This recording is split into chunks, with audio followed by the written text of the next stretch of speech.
Good afternoon, welcome to hello doctor. ఇవాల్టి hello డాక్టర్లో మనం discuss చేసుకోబోయే టాపిక్స్ ఇన్ఫర్టిలిటీ, అలాగే ఇన్ఫర్టిలిటీకి ప్రధాన కారణమైన పీసీఓడి, హార్మోన్ల సమస్య.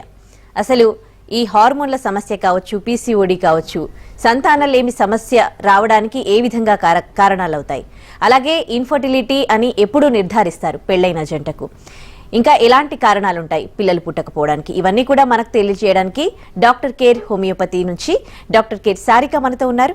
వారిని అడిగి మరిన్ని వివరాలు తెలుసుకుందాం. హలో అండి, welcome to our studio. Hello. Yeah అండి, సో ఇన్ఫర్టిలిటీ గురించి మనం చాలాసార్లు మాట్లాడుకున్నాం. అలాగే చాలాసార్లు మీరు చెప్పారు కూడా పీసీఓడి, ఈ హార్మోన్ల సమస్య అనేది పిల్లలు పుట్టకపోవడానికి కూడా కొంచెం దారితీసే అవకాశాలు ఉన్నాయని. చాలా కామన్ అయిపోయాయి ఈ పీసీఓడి కావచ్చు, హార్మోన్ల సమస్య కావచ్చు టీనేజ్ పిల్లల్లో. ఎందుకని ఇలాంటి సమస్యలతో బాధపడుతున్నారు ఈ మధ్య కాలంలో? సో ఈ మధ్య కాలంలో చాలా కారణాలు ఉన్నాయండి. అంటే ఈ యొక్క హార్మోన్ల సమస్య గురించి అయితే సో చాలామంది ఇదివరకు రోజుల్లో ఏమనుకునే వాళ్ళంటే, వివాహమైన సంవత్సరం తర్వాత ఒకవేళ పిల్లలు కనుక లేనట్లయితే అప్పుడు పరీక్షలకు వెళ్ళి అప్పుడు నీటి బుడగలు ఉన్నాయి, దానికి ఏదైనా ట్రీట్మెంట్ తీసుకోవాలి అని అనుకునేవాళ్ళు. కానీ మనము ఒక 5 to 10 years మనం చూసినట్లయితే ఇది ఇర్రెస్పెక్టివ్ ఆఫ్ ప్రెగ్నెన్సీ, అంటే ప్రెగ్నెన్సీ అనే కాకుండా వివాహం అయిన తర్వాతే కాకుండా మెనార్కే అంటే ఓవరీస్ మెచ్యూర్ అయ్యే ఏజ్ నుంచి కూడా వీళ్ళకి ఇబ్బందులు అనేది ఈ మధ్యకాలంలో చూస్తూ వస్తున్నాం. సో సాధారణ స్థితి మనం చూసినట్లయితే మెనార్కే అంటే వాళ్ళు పెద్ద మనిషి అయిన తర్వాత 2 years వరకు కొద్దిపాటిగా హార్మోనల్ ఇంబ్యాలెన్స్ ఉండడం సహజం.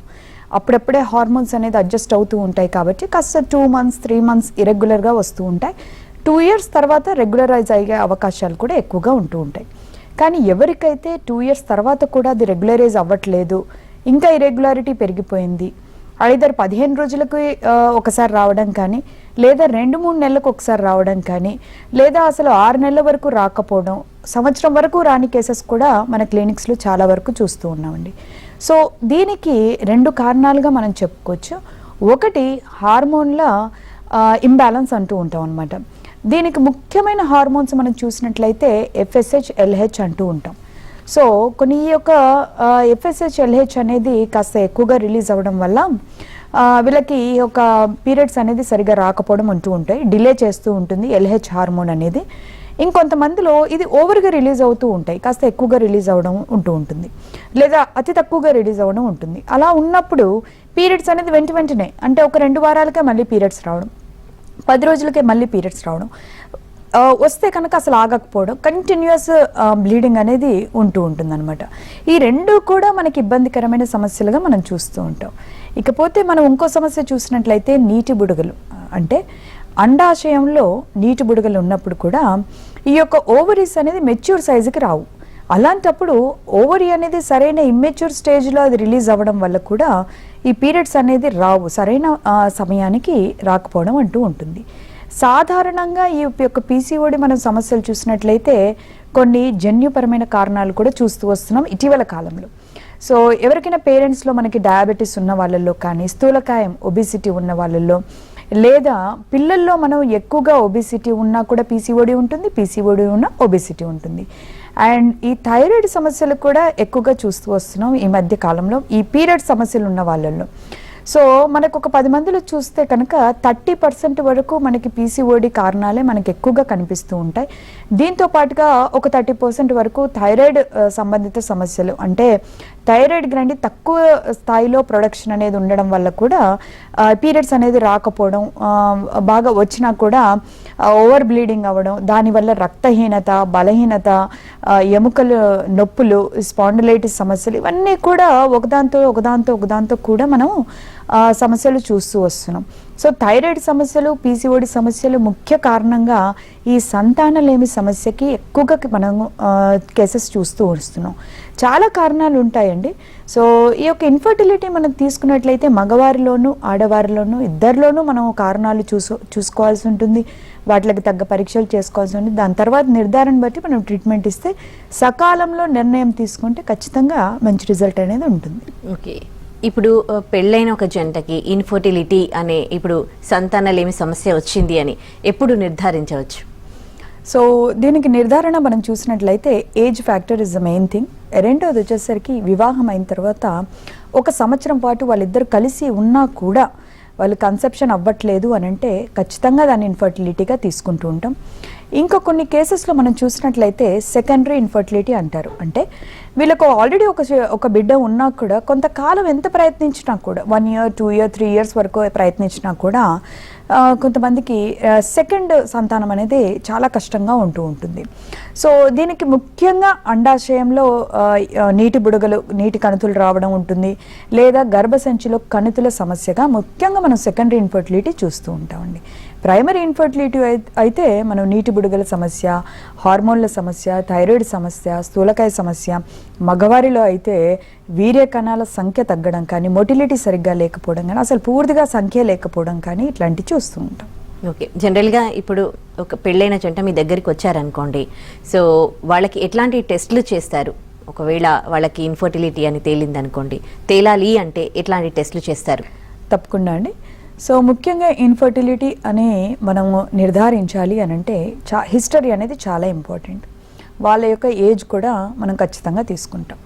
యూజువలీ 22 years నుంచి మనకి 30 years వరకు ఫర్టిలిటీ పీరియడ్ అంటూ ఉంటాం. ఈ ఏజ్ వాళ్ళల్లో కాస్త సమస్యలు తక్కువగా ఉంటూ ఉంటాయి. ముఖ్యంగా జన్యుపరమైన కారణాలు ఎక్కువగా ఉంటాయి. అంటే పేరెంట్స్లో డయాబెటీస్ ఉండడం, పేరెంట్స్కి ఒకే సంతానం ఉండడం, లేదా కుటుంబ సభ్యులో ఎవరికైనా ఇటువంటి తరహా ఇన్ఫర్టిలిటీ సమస్యలు ఉండడం, ఇలా జన్యుల కారణాలు హిస్టరీ అనేది తీసుకుంటూ ఉంటాం. ఇకపోతే రెండో హిస్టరీ మనం తీసుకునేటప్పుడు వాళ్ళకి ప్రీవియస్గా ఏమన్నా ఇబ్బందులు ఉన్నాయా అనేది, ఈవెన్ ద వైఫ్ హిస్టరీ కూడా చూసుకుంటాం, ఆడవారిది కూడా. అట్ ద సేమ్ టైం మగవారిలో కూడా మనం చాలా ఇంపార్టెంట్ అండి. చాలామంది అపోహపడుతుంటారు, ఇన్ఫర్టిలిటీ అనగానే ఆడవారిలోనే వెతికేయడం, ఆడవారికి మాత్రమే ట్రీట్మెంట్ ఇప్పించడం, వాళ్ళకి మాత్రమే పరీక్షలు చేయించడం ఇలా ఉంటూ ఉంటుంది.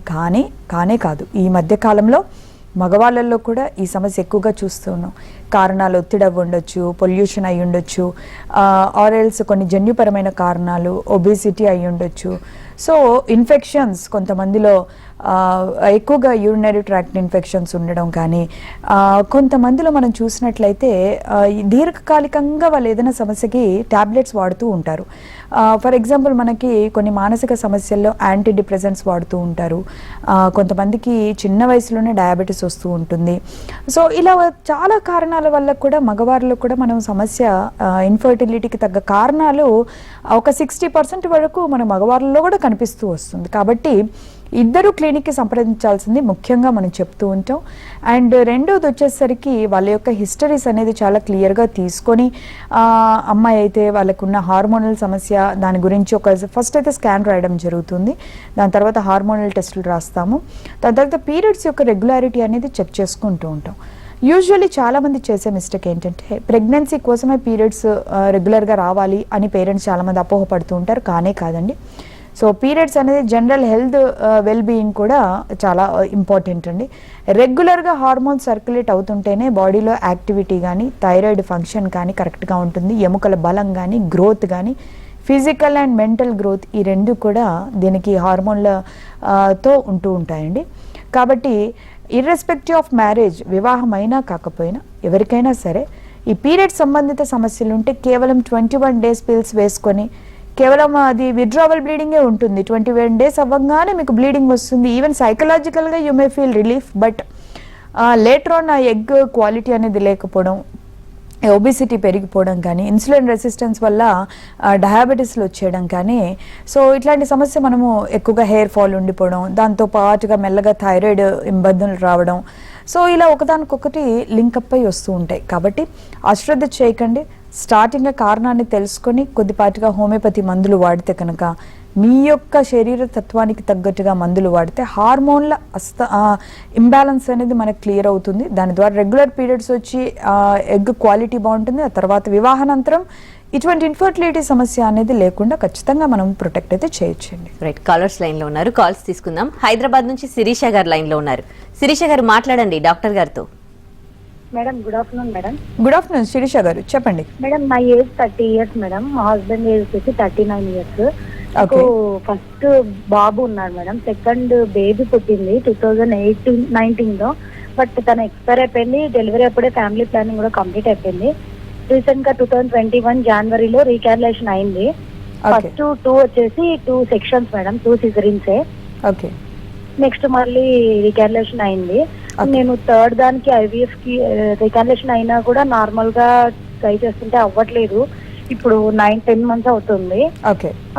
నేను జనవరిలో అలా IVF కి వెళ్ళాలంటున్నాడు. థర్డ్ కి ఏం ప్రాబ్లం ఏమి ఉండదా, ఏమన్నా రిస్క్ అవుతుందా థర్డ్ సిజరిన్ అనేది? అది కొంచెం టెన్షన్ గా ఉంది. ముందుకు వెళ్ళొచ్చా అసలు వద్దా?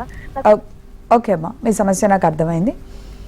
సో దీంట్లో థర్డ్కి అయితే వెళ్ళొచ్చమ్మా, దానికి ఇబ్బంది ఏమీ లేదు. సిజేరియన్ సెక్షన్ వల్ల కాదు మీకు ఇబ్బంది. అయితే సెకండ్ బేబీకి కారణాలు అనేది మనం చూసుకోవాల్సి ఉంటుందమ్మా. సో దానికి ఏమైనా జన్యుపరమైన అబ్నార్మాలిటీస్ ఏమైనా ఉన్నాయా చూసుకోవాలి, చెక్ చేసుకోవాలి. సో దీనికి క్యారియోటైపింగ్ అనే పరీక్షలు కొన్ని ఉంటాయి, ప్రెగ్నెన్సీ టైంలో చేస్తారు.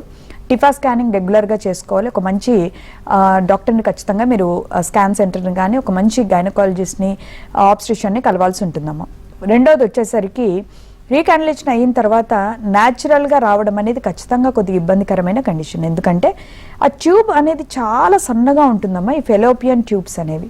సో ఇవి కొంతమందికి ఈవెన్ ఆఫ్టర్ ద ప్రాసెస్ అక్కడ కొన్ని సెల్స్ అనేవి డ్యామేజ్ అయిపోతూ ఉంటాయి.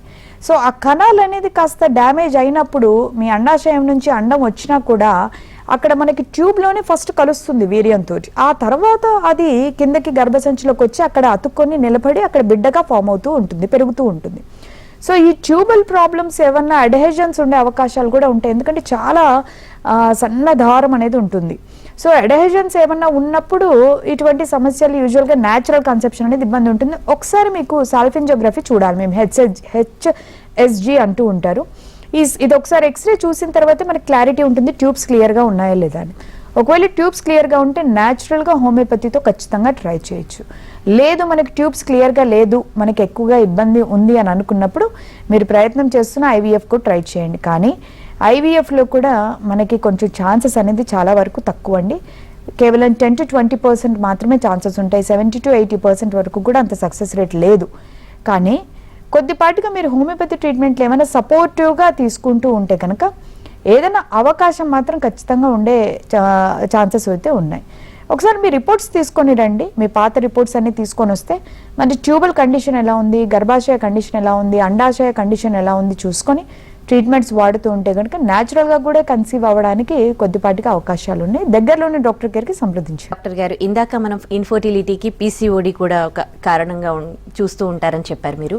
ఒకవేళ PCOD నిర్ధారణ అయిందనుకోండి, మరి వాళ్ళకు పిల్లలు కావాలి, PCOD కంప్లీట్గా క్యూర్ అయ్యే ఛాన్సెస్ ఎంతవరకు ఉంటాయి, ఎంత టైం పట్టొచ్చు తగ్గడానికి? తప్పకుండా అండి. సో PCODకి ఖచ్చితంగా ట్రీట్మెంట్ ఉందండి. ఇది ఒక లైఫ్ స్టైల్ డిజార్డర్గా మనం చెప్తూ ఉంటాం. ఇదొక జబ్బు మాత్రం కాదండి. This is not a disease, it's just a disorder అంతే. సో ఆల్రెడీ ఉండాల్సిన హార్మోన్స్ అనేది కాస్త ఇంబ్యాలెన్స్ అవ్వడం వల్ల వచ్చే ఒక పరిస్థితిని మనం PCOD అంటూ ఉంటాం. Polycystic ovarian disease are polycystic ovarian syndrome అంటూ ఉంటారు. దీంట్లో ముఖ్య లక్షణాలు మనం చూసినట్లయితే ఫస్ట్ నెలసర్లు సరిగ్గా రాకపోవడం అనేది ఫస్ట్ లక్షణం. రెండోది వచ్చేసరికి ఒబిసిటీ, సడన్గా వాళ్ళు వెయిట్ అనేది పెరిగిపోతూ ఉంటారు.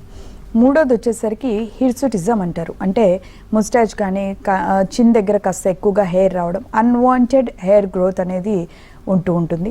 యాక్నీ అనేది ఉంటూ ఉంటుంది. ఫేస్లో బాగా పెద్ద పెద్ద పింపుల్స్ వచ్చి స్కార్స్ కింద ఫామ్ అయ్యి డిస్ఫిగర్ అయిపోతూ ఉంటారు. హెయిర్ ఫాల్ అనేది చాలా ఎక్కువగా ఉంటుంది. యాక్టివిటీ తగ్గుతూ ఉంటుంది.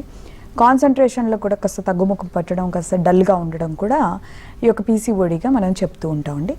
సో PCOD అనేది మన మెనార్కే నుంచి కూడా చాలామందికి మొదలవుద్ది. కొంతమందిలో 20 years వచ్చాక స్ట్రెస్ ఫ్యాక్టర్స్, టార్గెట్స్ ఎక్కువ ఉన్నాయి, ఎగ్జామినేషన్స్ అటెండ్ అవ్వాలనుకున్నాయి, ఏదైనా డిసప్పాయింట్మెంట్స్ ఉండడం వల్ల కూడా late nights jobs, day shift, night shift ఇట్లాంటి జాబ్స్ ఉన్న వాళ్ళలో కూడా నవడేస్ ఈ PCOD సమస్యలు మనం చూస్తూ వస్తున్నాం. సో ఏ కారణమైనప్పటికీ కూడా దీన్ని వెంటనే మనం కరెక్ట్ చేసుకునే పరిధి అయితే ఖచ్చితంగా ఉందండి. సో దీనికి కొంచెం diet and life style modifications చేసుకుంటూ హోమియోపతి మెడిసిన్స్ అనేది వాడితే కనుక లోపల ఖచ్చితంగా మనకు మార్పులు వస్తాయి, రెగ్యులరైజ్ అవుతాయి. తర్వాత you have to maintain it. So ఒకసారి మెడిసిన్స్ వాడాము, రెగ్యులరైజ్ అయింది అని వదిలేయకుండా ఫర్దర్ ఆల్సో వాళ్ళు మెయింటైన్ చేయాల్సిన లెవెల్స్ అనేది మనం ప్రాపర్గా చేసుకుంటూ ఉంటే లైఫ్ లాంగ్ ఇది అనేది పెద్దగా బాధించదండి. ఓకే, మరో కాలర్ విజయవాడ నుంచి లక్ష్మి గారు లైన్లో ఉన్నారు. లక్ష్మి గారు మాట్లాడండి డాక్టర్ గారితో. హలో లక్ష్మి గారు చెప్పండి. హలో మేడం, వినిపిస్తుంది, చెప్పండి లక్ష్మి గారు. హలో, మా పాపకి మ్యారేజ్ 5 సంవత్సరాలు పూర్తి అయిపోయింది మేడం. ఓకే పీసీఓడి ఉందని లేజర్ ట్రీట్మెంట్ చేశారు మేడం. ఓకే లేజర్ ట్రీట్మెంట్ చేసిన తర్వాత కూడా మంత్ రెగ్యులరీ లేదు. ఓకే రెగ్యులరీ లేదు. దానికి హార్మోన్స్ ఎలా పెరుగుతాయి మేడం? హార్మోన్స్ తక్కువ ఉన్నది. యూరిన్ లో కన్ఫర్మ్ అవుతుంది, బ్లడ్ లోను 50% వస్తుంది. స్కానింగ్ లో ఏమీ కనిపించడం లేదు. ఓకే అమ్మా, పాప వయసు ఎంత? పాప వయసు 23 అండి. ఓకే, వేరే ఏమైనా సమస్యలు ఉన్నాయా? అంటే ఇది కాకుండా థైరాయిడ్ వేరే ఏం లేవు, థైరాయిడ్ ఏం లేదు మేడం. ఓకే అండి, సరే. రీసెంట్గా స్కాన్ ఏమైనా చేయించారా? రీసెంట్ గా లేదు మేడం, అసలు మెడిసిన్ వాడడం మానేసింది, 2 నెలలు అవుతుంది. ఓకే ఓకే అమ్మా, కూడా రెగ్యులరీ లేదు madam. Yeah I got it. సరే అమ్మా, కంగారు పడకండి లక్ష్మి గారు, ఖచ్చితంగా మీ సమస్యకి అయితే సొల్యూషన్ ఉందమ్మా. చాలామంది ఇదే అపోహలో వెళ్ళిపోతూ ఉంటారండి. అండాశయంలో బుడుగులు ఉన్నాయి, దాన్ని లాప్రోస్కోపీ ద్వారా తీయించడం, దాని తర్వాత ఆర్టిఫిషియల్గా ఓవర్ డోసేజ్ ఆఫ్ మెడికేషన్స్ వాడడం. సో దీని ద్వారా వచ్చే ఈ పర్యవసనాలే మీరు ఇప్పుడు అనుభవిస్తుందండి. కాకపోతే ఇందులో మనం చూసుకోవాల్సింది రూట్ కాజ్ ఎనాలిసిస్ కంపల్సరీ అవసరం. దీనికి మూల కారణం హార్మోన్ల ఇంబ్యాలెన్స్ అంటూ ఉంటారు. సో ఈ హార్మోన్స్ అనేది మనము పెంచుకునే రీతిగా మందులు వాడుకోవాలి తప్పితే బయట నుంచి ఎక్సెసివ్గా హార్మోన్స్ వాడడం అనేది ఓవేరియన్కి ఓవర్ బర్డెన్ అవుతుంది. అండాశయానికి ఖచ్చితంగా ఇది ఓవర్ బర్డెన్ అయ్యి కంప్లీట్గా రావాల్సిన మెన్సెస్ కూడా పూర్తిగా స్టాప్ అయిపోయి డిపెండెన్సీ అయిపోతుంది. ట్యాబ్లెట్స్ వేసుకుంటేనే పీరియడ్స్ వస్తాయి, లేకపోతే పీరియడ్స్ రావు, ఒకవేళ వచ్చినా ఆగవు. సో ఇలాగ కంప్లీట్ ఇంబ్యాలెన్స్లోకి వెళ్ళిపోతూ ఉంటారు. సో ఎప్పుడు కూడా ఆర్టిఫిషియల్ హార్మోనల్ అసిస్టెన్స్ అనేది తీసుకోవద్దని నేను బెస్ట్ సజెషన్గా చెప్తూ ఉంటాను. ఇంకొకటి వచ్చేసరికి ఎప్పుడైనా సరే వీళ్ళకి కారణాలు అనేది మనం వెతుక్కోవాలి. జన్యుపరమైన కారణాలు ఒకటి ఉంటుంది, మానసికపరమైన కారణాలు చాలా వరకు ఉంటూ ఉంటాయి. యూజువల్గా వివాహం అనేది ఒక డెఫినెట్లీ స్ట్రెస్ ఫ్యాక్టర్గా ఉంటూ ఉంటుందండి, చేంజ్ ఆఫ్ లైఫ్ వల్ల. సో దానివల్ల వాళ్ళ లోపల ఏదైనా స్ట్రెస్ కానీ ఫ్యాక్టర్స్ ఏమైనా ఉన్నాయా అనేది మనం రూల్ అవుట్ చేసుకోవాలి. దాని ద్వారా కూడా ఇది పాజిటివ్గా కనిపిస్తూ ఉంటుంది. తర్వాత మనం చూస్తే మనం స్కాన్ చేసినప్పుడు అండం అనేది ఫామ్ అనేది కాకపోవడం అనేది ఉంటూ ఉంటుందండి. ఫామ్ అయినా కూడా అబార్షన్స్ అయిపోతూ ఉంటాయి, 3rd మంత్లో 5th మంత్లో గ్రోత్ అబ్నార్మాలిటీస్ ఉంటూ ఉంటాయి, ఇలా ఉంటూ ఉంటుంది. సో ఫస్ట్ దీనికి హార్మోన్స్ కరెక్ట్ అవ్వడానికి కాన్స్టిట్యూషనల్ మెడిసిన్ అనేది చాలా మంచి సజెషన్గా నేను చెప్తూ ఉంటాను. దానికి మీరు రిపోర్ట్స్ తీసుకొని దగ్గరలోని డాక్టర్ కేర్కి సంప్రదిస్తే ఒకసారి మీకు మీ అమ్మాయి యొక్క శరీర తీరుని, ఆ లోపల ఉన్న అండాశయంలో బుడగలు కానీ మళ్ళీ రాకుండా ప్రివెంట్ చేస్తూ, ఆల్రెడీ ఓవరీస్ ఏవైతే హార్మోన్స్ బాగా తక్కువగా ఉన్నాయో వాటిని కొంచెం బ్యాలెన్స్ చేస్తూ, ఈ ఇమ్మెచ్యూర్ ఓవేరియన్స్ రావడం వల్ల కూడా ఇటువంటి సమస్య ఉంటూ ఉంటుంది. హాఫ్ పాజిటివ్ హాఫ్ నెగిటివ్గా ఉంటూ ఉంటుంది. కాబట్టి మెచ్యూర్ క్వాలిటీ ఓవరీస్ రిలీజ్ చేయడం అనేది ప్రథమ లక్ష్యంగా ఉంటూ ఉంటుంది. హార్మోన్స్ ప్లస్ ఓవరీస్ అనేది రెండూ కూడా ప్రాపర్గా రిలీజ్ అవుతూ ఉంటే కనుక ఒక 6 monthsలోనే మళ్ళీ నార్మల్గా వాళ్ళు కన్సీవ్ అవ్వడానికి అవకాశాలు ఉంటూ ఉంటాయి. కానీ దీనికి మంచి క్వాలిటీ ఆఫ్ మెడికేషన్స్ వాడడం అనేది ఇంపార్టెంట్గా చెప్తాను. కాన్స్టిట్యూషనల్ మెడిసిన్ అనేది తప్పక వాడాలి, హార్మోనల్ మెడిసిన్స్ వాడకండి. సో దగ్గరలో ఒకసారి డాక్టర్ కేర్కి రిపోర్ట్స్ సంప్రదించండి. మరో కాలర్ తెనాలి నుంచి అనుష గారు లైన్లో ఉన్నారు. అనుష గారు మాట్లాడండి డాక్టర్ గారు. మ్యూట్ లో పెట్టండి అనుష గారు. మ్యూట్ లో ఉంది మేడం. హలో మేడం, చెప్పండి మా. మా మ్యారేజ్ అయ్యి 9 years అవుతుంది మేడం. ఓకే, అది లెఫ్ట్ ట్యూబర్ బ్లాక్ ఉంది. అయితే 3 years ట్రీట్మెంట్ తీసుకున్నాను మేడం. అది 3 times IUI కూడా చేయించుకున్నాను. ఓకే, 1 time కన్సీవ్ అయింది. ఓకే, కన్సీవ్ అయితే అది ఒకసారి హార్ట్ బీట్ లేదా అబార్షన్ అయింది మేడం. ఓకే, మళ్ళీ ఇంతవరకు ఏం లేదు మేడం. ఓకే అండి, సరే. రీసెంట్గా ఏమైనా చేయించుకున్నారా పరీక్షలు? ఓకే అని sir, don't worry. So 9 years అనేది definitely is a long period అండి. సో మధ్యలో చాలా ప్రయత్నాలు చేశారు, అయినా కూడా నేను ఇందాక కూడా చెప్పాను మీకు ఉదాహరణ. ఇలాగ మనం ఎప్పుడైనా ఈ ఆర్టిఫిషియల్ మెథడ్స్ ద్వారా మనం కన్సీవ్ అవ్వాలి అని అనుకున్నప్పుడు ఖచ్చితంగా ఇటువంటి ఇబ్బందులు ఉంటూ ఉంటాయి. అంటే ఈవెన్ టెస్ట్ బేబీస్ కానీ ఇవి మనం చూసినట్లయితే సో అవి ప్రాపర్గా అటాచ్ కాకపోవడం, అబార్షన్స్ అయిపోవడం కానీ, ఆర్ఎల్స్ బేబీ కూడా అబ్నార్మల్గా పుట్టడం, గ్రోత్ డిఫికల్టీస్ ఉండడం, ఆర్ఎల్స్ పుట్టిన తర్వాత కూడా కొద్దిపాటిగా మెంటల్ రిటార్డేషన్ కానీ, ఇక బేబీ అనేది సరిగా లేకపోవడం కూడా ఉంటూ ఉంటాయి. సో మ్యాక్సిమం ట్రయల్స్ అనేది మనం న్యాచురల్గా చూసుకోవాల్సి ఉంటుంది. నవేడేస్ రీసెర్చ్ అనేది చాలా జరిగిందమ్మా ఇన్ఫర్టిలిటీ విషయంలో. సో హోమియోపతిలో మంచి మందులు అనేది ఉంటూ వస్తున్నాయి. అయితే మీ ట్యూబల్ బ్లాక్ అనేది ఈవెన్ 1 tube 2 tubes దానికి కారణము ఏమైనా ఇన్ఫెక్షన్సా ఆర్ ఎల్స్ ట్యూబర్క్లోసిస్ అంటూ ఉంటారు అదా, లేదా నీరు అనేది చేరుతూ ఉంటుంది ట్యూబ్స్లో, హైడ్రోసాల్పింగ్స్ అంటారు, సాల్పింజైటిస్ అంటారు. సో మనకి ట్యూబల్ కారణాలు కూడా మనం తీసుకోవాల్సిన అవసరం ఉంటుంది. ఒకసారి ఫ్రెష్ హెచ్ఎస్జి తీసుకుంటే కనుక మనకి 2 ట్యూబ్స్లో ఏ ట్యూబ్ ఇబ్బంది ఉన్నది క్లారిటీ వస్తుంది, అండాశయం ఎలా ఉందనేది క్లారిటీ వస్తుంది. దాని ద్వారా ఫర్దర్గా మీరు హోమియోపతితో ట్రై చేస్తే ఖచ్చితంగా పాసిబిలిటీ అయితే ఉంటుంది. సో వయసులో ఉన్నప్పుడే, కొద్దిపాటిగా ఉన్నప్పుడే, మీరు అవకాశాలు ఉన్నప్పుడే చేసుకోవాలమ్మా. మీరు ఇంకా దీన్ని ప్రొలాంగ్ చేసి 10-15 ఇయర్స్ అయిపోయిన తర్వాత ఓవరీస్ అనేది రిజల్ట్స్ ఉండవు, అంత బలంగా ఉండవు. అలాంటప్పుడు మీరు ప్రయత్నాలు చేసినా కూడా జరగకపోవచ్చు. సో ఒకసారి మీ హస్బెండ్తో డిస్కస్ చేసి ఇద్దరు కూడా రిపోర్ట్స్ తీసుకొని రండి. సో ఖచ్చితంగా వీలైనంత వరకు పాసిబిలిటీ చూస్తూ ఉంటాం. మరో కాలర్ కృష్ణా జిల్లా నుంచి మాధవి గారు లైన్ లో ఉన్నారు. మాధవి గారు మాట్లాడండి డాక్టర్ గారితో.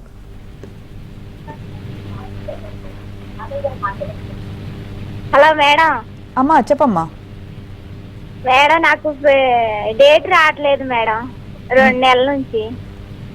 మీ వయసు ఎంత? 23 మేడం. 3 పిల్లగాళ్ళు మేడం. నాకు ఆపరేషన్ అయినాక ఒక అబ్బాయి పుట్టిండు మేడం.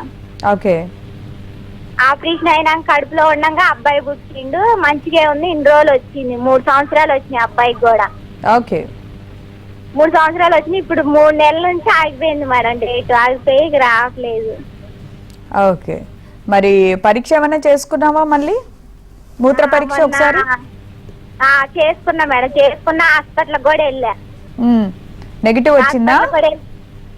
నెగిటివ్ వచ్చింది మేడం. లేదన్నారు. మళ్ళీ మా 15 రోజులకు మందులు ఇచ్చారు, వాడితే మళ్ళీ రమ్మన్నారు. ఓకే. ఈ మధ్య కాలంలో బరువు తగ్గడం, బరువు పెరగడం ఏమైనా ఉందా? రక్తం కూడా మన హాస్పిటల్ పోతే సరిపడే ఉందా అన్నారు. ఓకే. ఓకే. సో ఇందులో ముఖ్యంగా 2 పరీక్షలు చేస్తాము. థైరాయిడ్ పరీక్ష కూడా చూసుకుంటాం ఒకసారి. థైరాయిడ్ గ్రంథిలో కూడా ఏమైనా ఇబ్బంది ఉంటే ఇలా ఉంటుంది, లేదా ఈ కొన్ని హార్మోనల్ పరీక్షలు చేయాల్సి ఉంటుంది. స్కాన్ కూడా చేసుకోవాలి. ఈ 3 అయిన తర్వాత ఫస్ట్ నీకు నెలసర్లు ఎందుకు ఆగాయి అనేది చూస్తాం.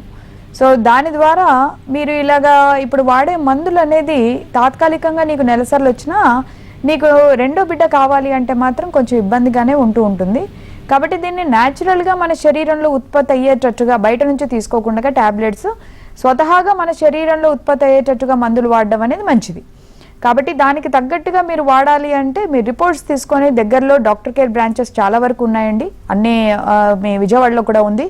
సో ఒకసారి దగ్గరలో డాక్టర్ కేర్కి రిపోర్ట్స్తో సంప్రదించండి. తదుపరి మీకు వాళ్ళు పూర్తిగా కౌన్సిలింగ్ చేస్తారు. సో ఎలాగా ట్రీట్మెంట్ తీసుకోవాలి ఏంటి అనేది. సో మెడిసిన్స్ వాడితే కనుక నెలసర్లు ఫస్ట్ సరిగా వస్తే ఆ తర్వాత మీరు అనుకున్నట్టుగా కన్సెప్షన్ అవ్వడానికి కూడా అవకాశం ఉంటుంది. Right. Thank you so much అండి. ఇన్ఫర్టిలిటీకి డాక్టర్ కేర్ హోమియోపతిలో ఎలాంటి ట్రీట్మెంట్ ఉందో తెలియజేశారు. Thank you. Thank you. ఇది ఇవాల్టి hello doctor. Stay tune to NTV.